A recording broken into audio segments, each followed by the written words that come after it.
ঠিক করে দাও।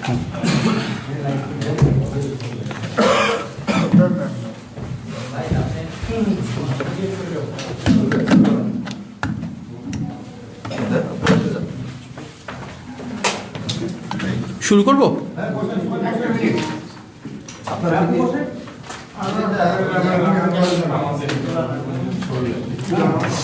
নেক্সট সময় নেই।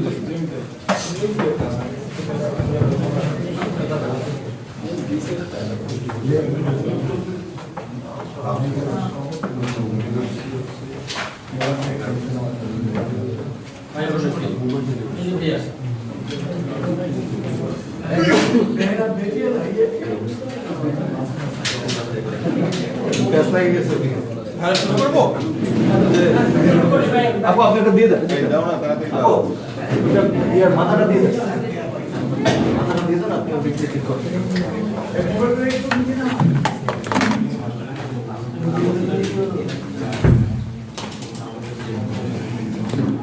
আমরা শুরু করবো?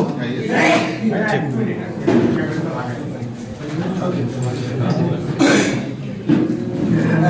12টায় ব্রিফিং করার কথা, 11 বাজে, তারপরে বলেন 1 মিনিট।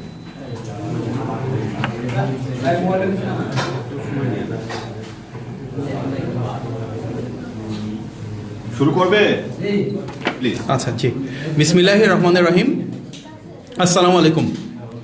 গণমাধ্যমে সম্মানিত সাংবাদিক ভাই ও বোনেরা, আজকে আপনারা কষ্ট করে এখানে উপস্থিত হয়েছেন।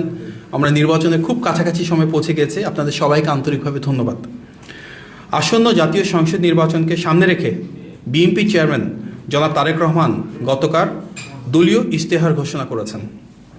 এই ইশতেহার দীর্ঘদিন যে দমন এবং নিপীড়ন বিএনপি এবং সকল গণতান্ত্রিক রাজনৈতিক দল যে অভিযাত্রার মধ্য দিয়ে দিয়ে গিয়েছে এবং গত জুলাইয়ের যে গণ অভ্যুত্থান, ধারাবাহিক যে রাজনৈতিক সংকট, তার প্রেক্ষিতে ভেঙে পড়া রাষ্ট্র কাঠামোকে নতুন করে সাজানোর জন্যই এই পরিকল্পনা। বিএনপির প্রতিষ্ঠাতা শহীদ প্রেসিডেন্ট জিয়াউর রহমানের ঐতিহাসিক 19 দফা, দেশনেত্রী বেগম খালেদা জিয়ার ভিশন 2030 এবং জনাব তারেক রহমানের ঘোষিত 27 দফা ও 31 দফার ধারাবাহিকতা এবং সমাজের সকল শ্রেণীর ও পেশার মানুষের মতামতের উপর ভিত্তি করে সার্বিক সমন্বয়ে প্রণীত এই ইশতেহার রাষ্ট্র ব্যবস্থা সংস্কার, বৈষম্যহীন উন্নয়ন, অর্থনৈতিক পুনর্গঠন এবং জাতীয় সংহতিকে সর্বোচ্চ গুরুত্ব দিয়েছে। জনগণের ভোটে রাষ্ট্র পরিচালনার দায়িত্ব পেলে ইশতেহারের প্রতিটি অঙ্গীকার বাস্তবায়নে বিএনপি দৃঢ় প্রতিজ্ঞ থাকবে ইনশাআল্লাহ। ইশতেহারে নারীর ক্ষমতায়নে পরিবারের নারী সদস্যদের নামে ফ্যামিলি কার্ড, কৃষকের ন্যায্য মূল্য নিশ্চিত করতে কৃষক কার্ড এবং কৃষি বিমার কথা বলা হয়েছে। মানবিক স্বাস্থ্যসেবা করতে 1 লাখ স্বাস্থ্যকর্মী নিয়োগের পরিকল্পনা তুলে ধরা হয়েছে, যার মাঝে শতকরা 80% হবেন নারী। শিক্ষাক্ষেত্রে মিড ডে মিল, বিনামূল্যে স্কুল ড্রেস, বাধ্যতামূলক তৃতীয় ভাষা শিক্ষা, কারিগরি ও ভোকেশনাল শিক্ষা এবং মূল্যবোধ ভিত্তিক নীতির কথা বলা হয়েছে। একই সঙ্গে তরুণদের জন্য কর্মসংস্থান, বাস্তবভিত্তিক ও বহুমুখী দক্ষতা উন্নয়ন, স্টার্ট আপ সহায়তা, ফ্রিল্যান্সিং প্রশিক্ষণ এবং স্কুল, কলেজ, ক্যাফে ও লাইব্রেরিতে পর্যায়ক্রমে ওয়াইফাই চালুর প্রতিশ্রুতি দেওয়া হয়েছে। পরিবেশ সুরক্ষা, ক্রীড়া উন্নয়ন, ধর্মীয় ও সামাজিক সম্প্রীতি, ডিজিটাল অর্থনীতি এবং প্রবাসী ও বিশেষ চাহিদা সম্পন্ন জনগোষ্ঠীর কল্যাণেও সুস্পষ্ট রূপরেখা তুলে ধরা হয়েছে। বিচার বিভাগের স্বাধীনতা, দুর্নীতির বিরুদ্ধে কঠোর অবস্থান, সকল ধর্মাবলম্বী মানুষের ধর্ম পালনের ক্ষেত্রে ধর্ম যার যার রাষ্ট্রসভার নীতি এবং তার উপর ভিত্তি করে সামগ্রিকভাবে সবার আগে বাংলাদেশ মূলমন্ত্রে গণতন্ত্র ও সার্বভৌমত্ব প্রতিষ্ঠার অঙ্গীকার করা হয়েছে। 2034 সালের মধ্যে $1 ট্রিলিয়ন অর্থনীতি গড়ার লক্ষ্যে জনাব তারেক রহমানের নেতৃত্বে আগামীর বিএনপি সরকার ইনশাআল্লাহ একটি ন্যায়ভিত্তিক, সমন্বিত ও শক্তিশালী বাংলাদেশ গড়ে তুলবে। আজকের দিনের শুরুতেই আমরা দেখলাম বিশ্বখ্যাত গণমাধ্যম রয়টার্স বিএনপি চেয়ারম্যান জনাব তারেক রহমানের নেওয়া একটি সাক্ষাৎকারের উপর বিশেষ প্রতিবেদন প্রকাশ করেছে। তারা জনাব তারেক রহমানকে আগামীর প্রধানমন্ত্রী হওয়ার পথে সবচেয়ে এগিয়ে আছেন বলে সুস্পষ্টভাবে উল্লেখ করেছেন। আপনারা জানেন যে গত বেশ কয়েকদিন ধরে বিশ্বব্যাপী জনপ্রিয় গণমাধ্যম দ্য ইকোনমিস্ট এবং দ্য ডিপ্লোম্যাটের নেওয়া বিএনপি চেয়ারম্যান জনাব তারেক রহমানের দুইটি পৃথক সাক্ষাৎকার ব্যাপকভাবে আলোচিত হচ্ছে। দুটি সাক্ষাৎকারই আগামীর বাংলাদেশ নিয়ে তার চিন্তা ভাবনা উঠে এসেছে এবং বিভিন্ন গ্রহণযোগ্য জরিপের ভিত্তিতে তারা জনাব তারেক রহমানকে আগামীর বাংলাদেশের প্রধানমন্ত্রী হিসেবে উল্লেখ করেছেন, যা জাতিকে অনুপ্রাণিত করেছে। উপস্থিত প্রিয় সাংবাদিক ভাই বোনেরা, আমি এবার আপনাদেরকে বিএনপি চেয়ারম্যান জনাব তারেক রহমানের ঢাকা মহানগর উত্তর এবং ঢাকা মহানগর দক্ষিণে বিভিন্ন নির্বাচনী আসনে আগামী 2 দিনে জনসভার বিষয়ে অবহিত করছি। আগামীকাল 8ই ফেব্রুয়ারি রবিবার তিনি ঢাকা মহানগর উত্তরের 6টি নির্বাচনী আসনের জনসভায় যোগদান করবেন। ঢাকা 17 আসনে জনাব তারেক রহমানের নিজ নির্বাচনী এলাকায় ইসিবি চত্বরে দুপুর 2টায়, ঢাকা 16 আসনে জনাব আমিনুল হকের নির্বাচনী এলাকায় পল্লবী 2 নম্বর ওয়ার্ড লালমাঠ তথা মেট্রো স্টেশনের পাশে দুপুর 2:40 ঢাকা 15 আসনে জনাব শফিকুল ইসলাম খান মিল্টনের নির্বাচনী এলাকায় মিরপুর 10 নং গোল চত্বর সংলগ্ন সেনপাড়া পর্বতে আদর্শ উচ্চ বিদ্যালয়ে দুপুর 3:30 ঢাকা 14 আসনে সানজিদা ইসলাম তুলির নির্বাচনী এলাকায় ন্যাশনাল বাংলা উচ্চ বিদ্যালয়ে, যেটি মিরপুর মডেল থানার বিপরীতে, সেখানে বিকেল 4:20 ঢাকা 13 আসনে ববি হাজ্জাজের নির্বাচনী এলাকায় শ্যামলী সিনেমা হলের পশ্চিম পাশে শ্যামলী ক্লাব মাঠে বিকেল 5:10 এবং ঢাকা 11 আসনে জনাব এম এ কাইয়ুমের নির্বাচনী এলাকায় বাড্ডার সাঁতারকুলে স্যান্ড ভ্যালি মাঠে সন্ধ্যা 6টায় জনাব তারেক রহমান বক্তব্য রাখবেন। সুতরাং আগামীকাল ঢাকা উত্তরে উনি 6টি নির্বাচনী জনসভায় দিনব্যাপী বিভিন্ন রকমের কর্মসূচিতে বক্তব্য রাখছেন। তারপর দিন অর্থাৎ 9 ফেব্রুয়ারি সোমবার জনাব তারেক রহমান তার নিজের নির্বাচনী এলাকা এবং ঢাকা মহানগর দক্ষিণে 60টি সহ মোট 8টি নির্বাচনী জনসভায় যোগদান করবেন। ঢাকা 17 আসনে তার নিজের নির্বাচনী এলাকায় বনানী কামাল আতাতুর্ক এভিনিউ খেলার মাঠে সকাল 11টায়, ঢাকা 10 আসনে শেখ রবিউল আলম রবির নির্বাচনী এলাকা কলাবাগান ক্রীড়াচক্র মাঠে দুপুর 12টায়, ঢাকা 8 আসনে জনাব মির্জা আব্বাসীর নির্বাচনী এলাকায় পীর জঙ্গি মাজার রোডে দুপুর 1টায়, ঢাকা 9 আসনে জনাব হাবিবুর রশিদ হাবিবের নির্বাচনী এলাকায় বাসাবো তরুণ সংঘ মাঠে দুপুর 2টায়, ঢাকা 5 আসনে জনাব নবিউল্লাহ নবীর এলাকায় যাত্রাবাড়ি শহীদ ফারুক রোডে দুপুর 3টায়, ঢাকা 4 আসনে জনাব তানভীর আহমেদ রবিনের নির্বাচনী এলাকায় জুরাইন দয়াগঞ্জ রোডে বিকেল 4টায়, ঢাকা 6 আসনে জনাব ইশরাক হোসেনের নির্বাচনী এলাকায় ধূপখোলা মাঠ, সেখানে বিকেল 5টায়, এবং ঢাকা 7 আসনে জনাব হামিদুর রহমান হামিদের নির্বাচনী এলাকায় লালবাগ বালুর মাঠে সন্ধ্যা 6টায় নির্বাচনী জনসভায় জনাব তারেক রহমান যোগদান করবেন। সুতরাং আগামী পরশু দিন ওনার নিজের নির্বাচনী এলাকা ঢাকা 17 এবং ঢাকা মহানগরের 60টি সহ মোট 8টি জনসভায় তিনি বক্তব্য রাখবেন ইনশাল্লাহ। প্রিয় সাংবাদিক ভাই ও বোনেরা, এবার আমি উদ্বেগজনক কিছু বিষয় নিয়ে আপনাদের দৃষ্টি আকর্ষণ করছি। আমরা বিস্ময়ের সঙ্গে লক্ষ্য করেছি যে লক্ষ্মীপুরে ভোটে ব্যবহারের জন্য অবৈধ সিল উদ্ধারের ঘটনায় একটি প্রিন্টিং প্রেসের মালিক গ্রেফতার হয়ে আদালতে স্বীকারোক্তিমূলক জবানবন্দিতে বলেছেন যে জামাত ইসলামের একজন নেতার নির্দেশেই এসব সিল তৈরি করা হয়েছে। এমনকি তার হোয়াটসঅ্যাপে পাওয়া অর্ডারের তথ্য, জব্দকৃত আলামত ও সংশ্লিষ্ট প্রার্থীর সঙ্গে ঘনিষ্ঠতার প্রমাণও প্রাথমিক তদন্তে পাওয়া গিয়েছে, যা নির্বাচনকে প্রভাবিত করার একটি ষড়যন্ত্রের দিকে ইঙ্গিত দিচ্ছে। আমরা এই ঘটনার সঙ্গে জড়িত সবাইকে আইনের আওতায় আনার দাবি জানাচ্ছি, সুষ্ঠু তদন্ত চাচ্ছি এবং ইতিমধ্যে গণমাধ্যমে এই বিষয়গুলো আসা শুরু করেছে। আমরা পরিতাপের সঙ্গে লক্ষ্য করছি যে সেই রাজনৈতিক দলটি পরিকল্পিতভাবে ইলেকশন ইঞ্জিনিয়ারিংয়ের প্রস্তুতি নিচ্ছে বিভিন্ন জায়গায়। লক্ষ্মীপুরে সেই দলের নেতাদের দ্বারা ভোটের সিল তৈরির ঘটনা তারই প্রমাণ। পাশাপাশি আমরা বিভিন্ন জায়গা থেকে খবর পাচ্ছি যে ধর্মীয় অনুভূতিকে অপব্যবহার করে এবং জাল ভোট দেওয়ার উদ্দেশ্যে বিপুল সংখ্যক বোরখা এবং নিকাব প্রস্তুত করা হচ্ছে। এই পরিপ্রেক্ষিতে নির্বাচন কমিশনের প্রতি জোরালো আহ্বান জানানো যাচ্ছে যে প্রতিটি ভোট কেন্দ্রের নারী কক্ষে অবশ্যই পর্যাপ্ত সংখ্যক নারী পোলিং অফিসার নিয়োগ নিশ্চিত করতে হবে। আইন ও বিধিমালা অনুযায়ী মুখমণ্ডল খুলে ভোটের শনাক্তকরণ কার্যকরভাবে সম্পন্ন করতে হবে।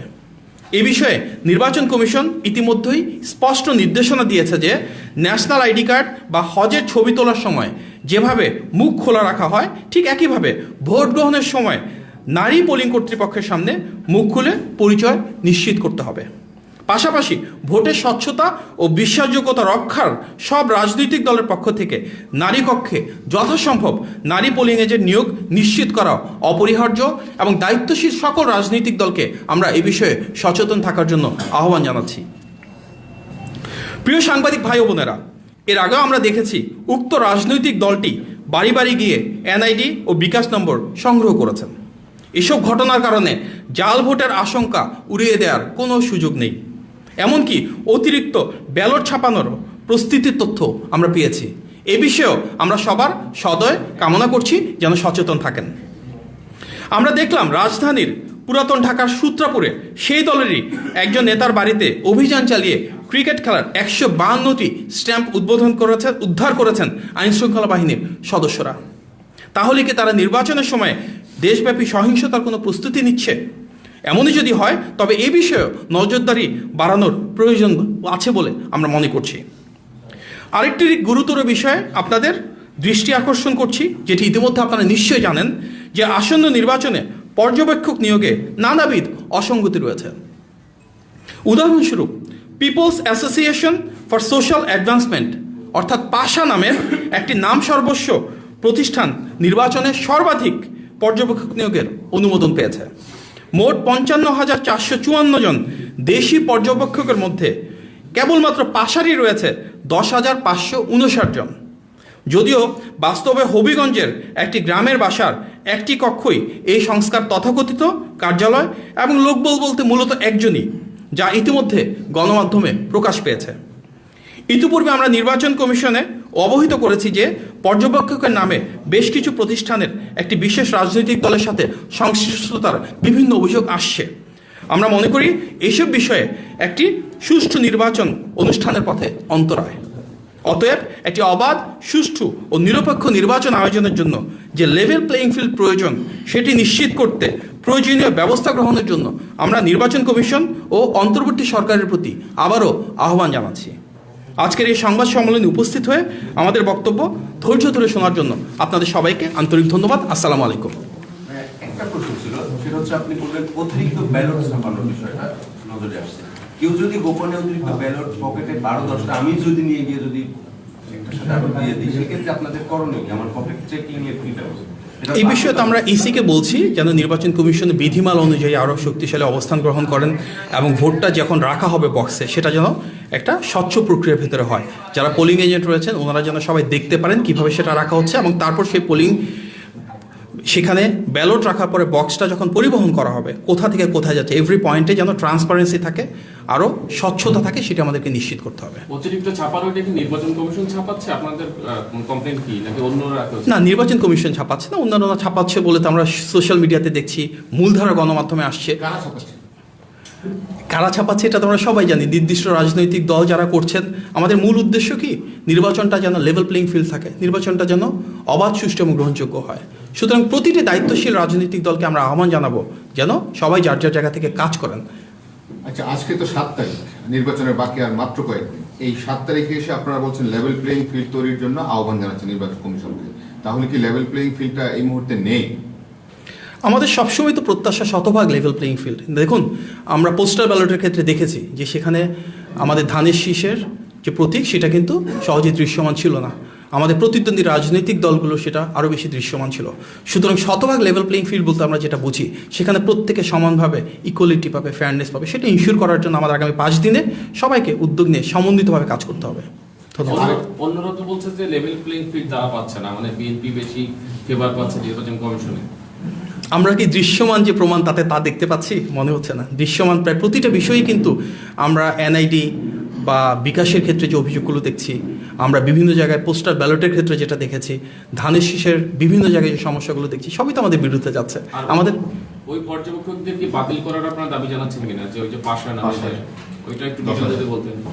আমরা এটিকে নির্বাচন কমিশনকে আহ্বান জানাচ্ছি, ওনারা আগে অভ্যন্তরীণভাবে তদন্ত করুক এবং ওনারা বের করুক কী ঘটেছে এখানে।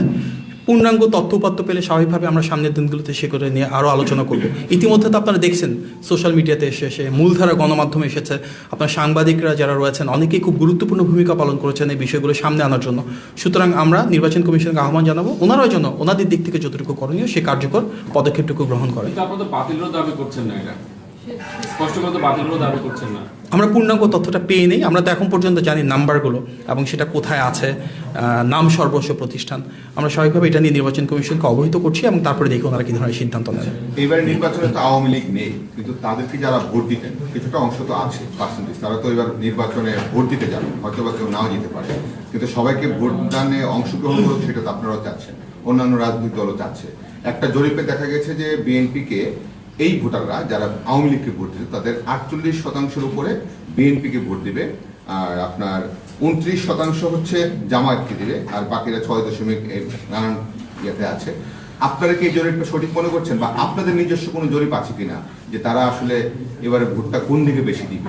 না, আমরা দলভিত্তিক কোনো জরিপ করিনি। আমরা আমাদের মতো যে অভ্যন্তরীণ জরিপ আছে সেখানে বিভিন্ন শ্রেণীর, পেশার, বয়স, ডেমোগ্রাফির উপর বেস করে করছি এবং আমরা আশাবাদী ইনশাআল্লাহ বাংলাদেশের সংখ্যাগরিষ্ঠ মানুষের ভালোবাসার দল হিসেবে, সবচেয়ে জনপ্রিয় বড় রাজনৈতিক দল হিসেবে ইনশাআল্লাহ আমরা সরকার গঠন করব।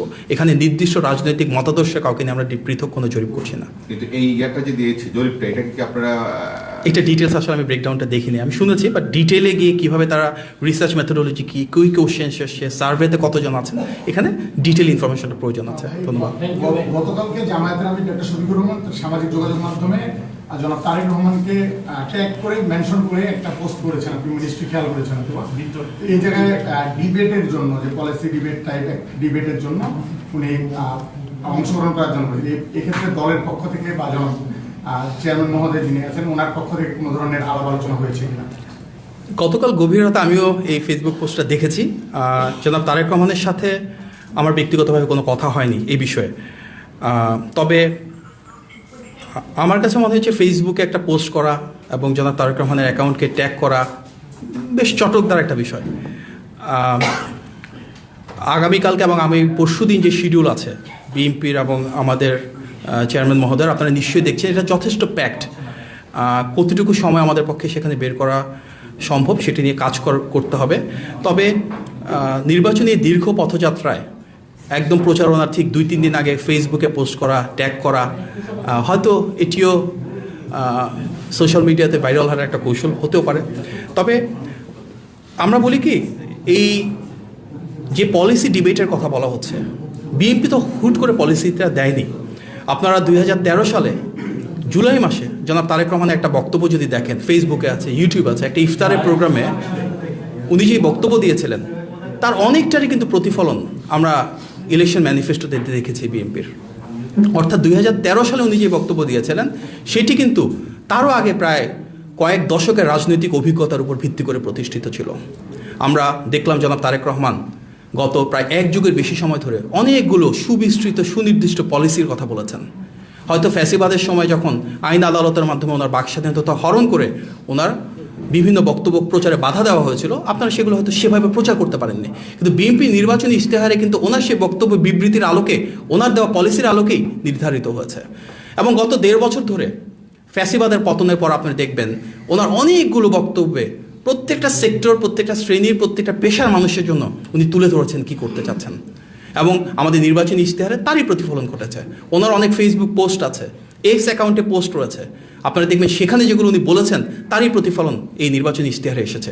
সুতরাং এই দীর্ঘ সময় ধরে কোনো আলোচনা, কোনো সমালোচনা, কোনো যৌক্তিক বয়ান তৈরি না করে হুট করে নির্বাচনের আগে এসে এই পলিসিগুলো, যেগুলো 1 বছরের বেশি সময় ধরে সারা বাংলাদেশের মানুষ দেখছে, সেগুলো নিয়ে পলিসি ডিবেটটা কেন, এটা যেমন একটা প্রশ্ন রাখে। একই সাথে আমার জানা মতে জামাতের যিনি আমির রয়েছেন, ওনার কোনো পলিসি পোস্ট আমি গত 1.5 বছরে তো দেখিনি, তার আগে গত 16 বছর 18 বছর কখনোই দেখিনি।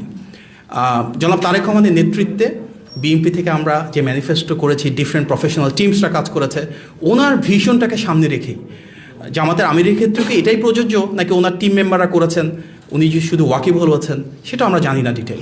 আর একটি রাজনৈতিক দল হিসেবে যদি দেখেন, বিএনপি সর্বপ্রথম ভিশন 2030 দিয়েছিল ফ্যাসিবাদের রক্তচক্ষুকে উপেক্ষা করে। দেশনেত্রী বেগম খালেদা জিয়া সেটি ঘোষণা করেছিলেন 2016 সালে।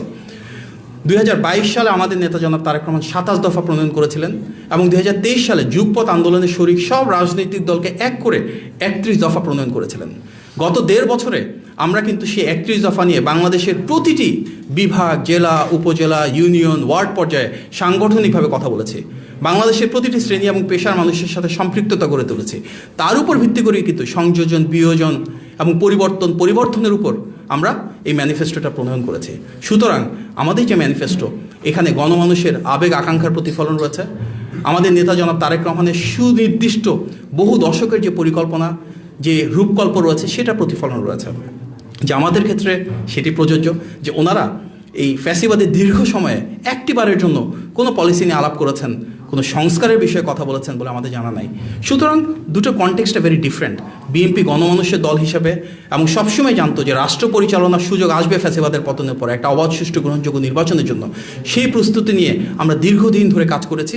আমাদের কোনো পলিসি কিন্তু হুট করে আসে নাই। প্রত্যেকটা পলিসিরই একটা ডিফারেন্ট স্টোরি রয়েছে, প্রত্যেকটা পলিসির জন্য ডিফারেন্ট কনসালটেশন প্রসেস রয়েছে এবং এই দীর্ঘ সময় কিন্তু এগুলো নিয়ে কোনো আলোচনা হয়নি। নির্বাচনের ঠিক আগে দিয়ে হঠাৎ করে কেন এই কথাগুলো আসছে, আমার মনে হয় তার চাইতে আমাদের কাছে আরও বেটার হবে যে সবাই যদি যার যার পলিসিগুলো দিয়ে জনগণের মতামত নেয়। এবং আমরা ইতিমধ্যে দেখেছি যেহেতু জনগণের মতামতের উপর ভিত্তি করে বিএনপির ম্যানিফেস্টো আলহামদুলিল্লাহ সেটি সমর্থিত হচ্ছে। অন্যদিকে যে দলটির কথা আপনি বললেন বা যিনি আমির সাহেব রয়েছেন, ওনার বক্তব্যে তো স্পষ্টতা প্রয়োজন। কিছু ক্ষেত্রে আমরা দ্বিচারিতা দেখতে পাচ্ছি। নারী বিষয়ে যদি বলি, আমরা দেখছি যে ওনার একটা এক্সপোস্টের বিষয়ে কথা হচ্ছে, সেটায় অবমাননাকর কথা হয়েছে, যার অনেকটুকুই কিন্তু আল জাজিরাতে ওনার যে ইন্টারভিউ সেটির ধারাবাহিকতা। উনি প্রচণ্ড চাপে আছেন স্বাভাবিকভাবেই। সেখানে এই দ্বিচারিতা কেন, যেখানে একদিকে বলছেন ওনারা নাকি নারী থেকে মন্ত্রীও করবেন, অথচ ওনারা একজন নারী প্রার্থীকেও সংসদ সদস্য হিসেবে মনোনয়ন দেননি। তাহলে ওনারা ভবিষ্যতে সংরক্ষিত আসনে যাই পান সেখানে গিয়ে বা কাকে দিবেন? মন্ত্রণালয়ের কথা বলছেন, মন্ত্রী হিসাবে কাকে দেবেন? এগুলোতে তো স্পষ্টতা প্রয়োজন। ওনারা বলছেন 5 ঘন্টা কাজ করবেন, 8 ঘন্টার বদলে নারীদেরকে ঘরের দিকে নিয়ে যাবেন, বাট ওনাদের কথা বা আচরণের তো সেটা কোনো বহিঃপ্রকাশ নাই। আমাদের যারা নারী প্রার্থী রয়েছেন, সবচেয়ে বেশি নারী প্রার্থী বিএনপির, প্রত্যেকে সাইবার বুলিংয়ের শিকার হচ্ছেন, হ্যারাসমেন্টের শিকার হচ্ছেন, বিভিন্ন রকমের থ্রেটেনিংয়ের শিকার হচ্ছেন। তো নীতিগত ক্ষেত্রে আমি শুধু নারীর বিষয়ে যেহেতু বলি, সেই রাজনৈতিক দলটির তো বক্তব্যেরই ধারাবাহিকতা নাই, স্পষ্টতা নাই। আমার মনে হয় দেশের মানুষের আগে উপলব্ধি করা উচিত যে তাদের রাজনৈতিক অবস্থানটা কী প্রত্যেকটা বিষয়ে। দ্বিচারিতা না, একটি জায়গায় যদি আসে, যেমন বিএনপির ক্ষেত্রে তো আমরা বলি বিএনপি নারীর ক্ষমতায়নের দল। আমাদের সময় সবার আগে বিএনপিতে নারীদের জন্য আলাদা মন্ত্রণালয় প্রতিষ্ঠা করা হয়েছিল। দেশনেত্রী বেগম খালেদা জিয়ার সময় ক্লাস 12 পর্যন্ত ফ্রি এডুকেশন করা হয়েছিল। প্রেসিডেন্ট জিয়াউর রহমানের সময় বাংলাদেশের নারীদের জন্য পাবলিক এবং প্রাইভেট সেক্টরে সবচেয়ে বেশি কাজের ক্ষেত্র তৈরি করা হয়েছিল। গার্মেন্টস সেক্টরে সবচেয়ে বেশি নারীর ক্ষমতায়ন, সেটি বিএনপির হাত ধরে শুরু হয়েছিল। আমাদের নেতা জনাব তারেক রহমান বলছেন ফ্যামিলি কার্ডের মাধ্যমে নারীর ক্ষমতায়ন এবং সমৃদ্ধি নিশ্চিত করবেন। সো আমাদের পলিসির ইতিহাস রয়েছে, পলিসিগুলো যেভাবে বর্তমানে তৈরি করছি সেটার একটা সুবিস্তৃত মেথোডোলজির বা কর্মপরিকল্পনা রয়েছে এবং আমরা চাই প্রত্যেকটা রাজনৈতিক দলের সেই ধারাবাহিকতা ধরে রেখেই সুস্পষ্টতা থাকুক। আপনার সবাইকে ধন্যবাদ। আসসালামু আলাইকুম। তারেক রহমান বলেছেন জনগণ চাইলে রাজনীতিতে ফিরতে পারেন শেখ হাসিনার সন্তানরা। এই কথার মাধ্যমে কি আসলে শেখ পরিবারের আবারও রাজনীতিতে ফেরার কোনো সম্ভাবনা আছে কিনা? মানে গত 6 ফেব্রুয়ারি উনি ব্রিটিশ বার্তা সংস্থাকে সাক্ষাৎকারে এই কথা বলেন, অলরেডি ব্রেকিং নিউজ হচ্ছে সব জায়গায়। কি বলেছেন? জনগণ চাইলে রাজনীতিতে ফিরতে পারেন শেখ হাসিনার সন্তানরা। আমার মনে হয় উনি বলেছেন আইনের অনুশাসন প্রতিষ্ঠার কথা, যে যারা যারা অপরাধী থাকবে অবশ্যই তাদের প্রত্যেকের ক্ষেত্রে সেখানে ন্যায় বিচার প্রতিষ্ঠা করতে হবে। প্রত্যেকটা পারপেট্রেটার্স যেন তার ডিউ পানিশমেন্টটুকু পান সেটা আমাদের নিশ্চিত করতে হবে। আর যদি কেউ কোনো অপরাধে সম্পৃক্ত না থাকেন তাহলে এটি জনগণের উপর ছেড়ে দেবো। একটা গণতান্ত্রিক প্রক্রিয়া, জনগণই সেই সিদ্ধান্ত নেবে। এবং আমরা তো জনগণের ক্ষমতায়নের দল হিসেবে বিশ্বাস করি। জুলাই গণ অভ্যুত্থানে যে মানবাধিকার লঙ্ঘন করেছে আওয়ামী লীগ, একটি রাজনৈতিক দল হিসেবে তো আমরা তাদের পরিণতি দেখেছি। তা যারাই নেতৃত্বে থাকুক, এটি গণবিরোধী অবস্থানের কারণে তাদের রাজনৈতিক অবস্থান আমরা দেখেছি এবং সেটি থাকবে। ধন্যবাদ। Thank you.